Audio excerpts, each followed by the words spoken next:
जा रही हैं वन पथ में, बट वृक्ष की छाया में तीनों विश्राम कर रहे हैं। भगवान राम, श्री सीता जी और लक्ष्मण जी पास में ही थोड़ी दूरी पर बैठे हुए। तो उस समय गांव की स्त्रियां श्री सीता जी के पास चली आती, बड़ी चतुर निकली। परिचय तो अपना गंवार का करके दिया। भाई नगर में तो कुछ शिष्टाचार होते हैं, तो नगर के शिष्टाचार में थोड़ी दूरी बनाए रखना स्वाभाविक।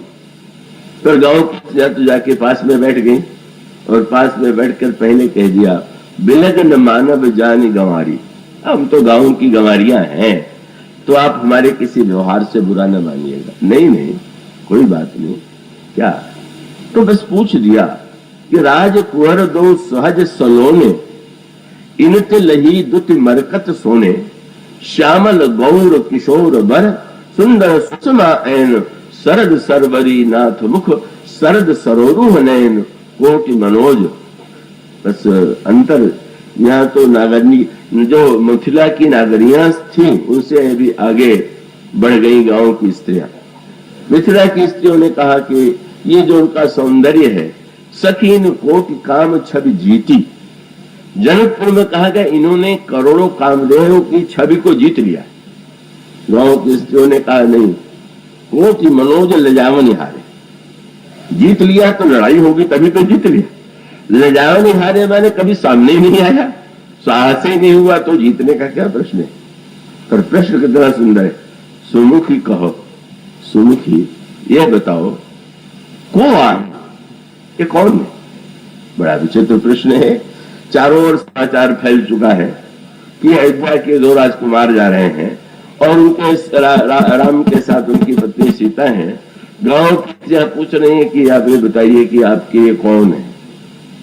और वो स्वामी जी ने कहा प्रश्न इतना अनोखा था कि सुन स्नेह में मंजुल बानी, सकुची सिंह मन मनोह समानी, और तिन्हि बिलोक बिलोकत धरणी, दू सकोच सकुचत वरवर्णी। कभी उनकी ओर देखती हैं, कभी पृथ्वी की ओर देखती हैं। सखियां चाहती क्या है? बस उसका सूत्र गोस्वामी जी ने उस दृष्टि के संदर्भ से दिया।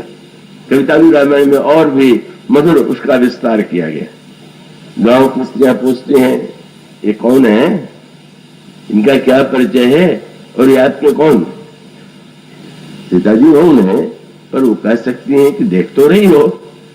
तो नहीं नहीं, इनको देख के समझ में नहीं आ रहा। मानो भावना का रस तो वही, पर तत्व का भी परिचय। ईश्वर दिखाई तो दे रहा है, पर उसको देख करके भी समझ में नहीं आ रहा है कि इसका रूप क्या है। तो वो कहती हैं कि शीश जटा उड़ बाहु विशाल, इनके सिर पर जटा है तो देख के लगता है मुनि है, विरागी है, तो यही मान लो। तो वो कैसे मान ले? इनको इनके सिर पर देखें तो जटा दिखाई देती है तो लगता है कि मुनि और विरागी है, लेकिन दूसरी ओर देखते हैं तो बिल्कुल विरागी नहीं लगते। क्यों? शीश जटा और बाहु विशाल, बिलोचन लाल, आंखों में अनुराग की नली। तो इन्हें विरागी माने कि अनुरागी माने, इसलिए ये भी समझ नहीं आता।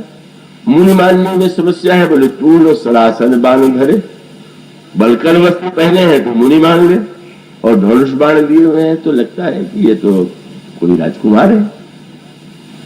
और उसके बाद सीता जी नहीं पूछती है, पर उनको उन्होंने सखियों ने कहा कि अच्छा आप ये कह सकते हैं कि तुम लोगों को क्या लेना देना।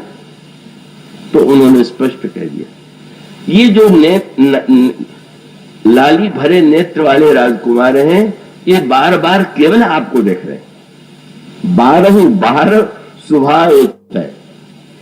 स्वभाव से जब देखते हैं तो बस आपको छोड़ के कहीं दृष्टि नहीं जाती। तब तो और आश्चर्य की बात है, मुझे देखते हैं तो हमारे तुम्हारे बीच की बात हुई, उनके बीच की बात हुई, आप लोग कहां से आ गए? उन्होंने कहा नहीं, समस्या आपके सामने नहीं, हमारे सामने। क्या समस्या है? वो सादर 12 सुभाए, चितय तुम तो हमरो मन मोह। देखते हैं आपकी और मन चुरा लेते हैं हमारा। समस्या तो हमारे सामने, इसलिए हमें पूछना पड़ता है। पूछती ग्राम बधोसी सो सखी सावरो सो, यह रावणों को है। कौन है ये राजकुमार जो सांबर्ण का? मानो संकेत यही था मनुष्य वह चाहती है कि शब्दों में तो परिचय कोई भी दे सकता है, वाणी के द्वारा कोई व्याख्याता भी हो तो एक चित्र प्रस्तुत कर देगा शब्दों के माध्यम से। तो श्री सीता जी परिचय दें, बस यही तो आनंद है। श्री सीता जी स्वयं भक्ति देवी भगवान से परिचय करावे, वे बतावे, तो उस बताने का आनंद ही अनोखा है। और इसीलिए श्री सीता जी ने परिचय शब्दों से नहीं दिया। कैसे दिया? उस स्वामी जी ने लिखा, अद्भुत दृश्य था। वैसा तो पूरे रामचरितमानस में ईश्वर के परिचय का कोई प्रसंग नहीं आया। क्या? वो स्वामी जी कहते बहुरी। लक्ष्मण जी का परिचय तो वाणी से दे दिया, सहज स्वभाव सुभग तन गोरे। पहले लक्ष्मण जी की ओर कह दिया कि बड़े सीधे स्वभाव के, जानती है वो तो लोगों को बड़ा टेढ़ा लगता है मेरा ये देवर, तो पहले बता दिया कि देखने नहीं समझो पर स्वभाव से बहुत ही सीधा। सहज सुहाय सुभग तन गोरे, नाम लखन लघु देवर मोरे। पर जब प्रभु का परिचय देने लगी, बहुरी बदन विधु अंचल ढाकी पिय तनु फितई। बस मुख पर अंचल डाल करके तिरछी दृष्टि से प्रभु को देखा। अब उसमें क्या था ये तो आप में अर्थ लगावे। शब्द हो तो उसका अर्थ तो सरल हो सकता है, शब्दकोश में ढूंढ लीजिए।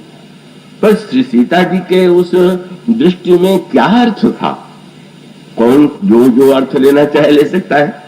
समय होता तो कुछ अर्थों की चर्चा कर ली जाती, पर मानो वह दृष्टि कि जिसमें संकेत है और उसका अभिप्राय है कि तुम्हें जो अर्थ लेना हो ले लो। पर गोस्वामी जी ने कहा लाभ कितना हुआ। जैसे श्री सीता जी जो है वही वह है जो भगवान की स्वामिनी है, भगवान उनकी वस्तु है, उनकी निज निधि है।